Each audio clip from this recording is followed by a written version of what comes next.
Unatoč podnevnoj gužvi boreći se sa velikim poklonom, hrabri se Mario uputio u avanturu pronalaska Iskonovca. Zadatak mu čini se i nije bio težak, a poklon je vrlo brzo došao u prave ruke. Izvoli, jel mi se ovo ne da nositi cijeli Osijek, tražim te gdje si, evo Ivana u tramvaju. Za sretnu dobitnicu LCD televizor nije bio jedina nagrada. Povodom 15. godišnjice Iskona, Ivana, ti ćeš dobiti i televizor i godinu dana besplatnog korištenja ove mreže, nije li to divno? Marijevo oduševljenje dijelili su i drugi putnici u tramvaju, a zbunjena Ivana gotovo je ostala bez teksta. Išla sam se tu naći s prijateljicom slučajno bez veze od kuće i u toj gužvi naišla na gospodina s TV-om. Ivanina je obitelj već 2 godine Iskonov korisnik. Je li to prvi dobitak u životu? Pa mislim da je jedan od većih definitivno. Sreća se osmijehnula još jednoj vjernoj Iskonovki. Na Osječkom trgu Slobode između štandova Božićnog sajma Mariju je u pomoć priskočila Željka. Iskon imate? Pa gdje vi živite?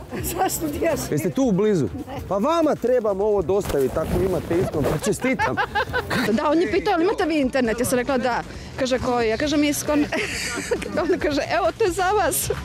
Željka je od uzbuđenja jedva nazvala supruga kako bi došao po Iskonov poklon. Je to televizor?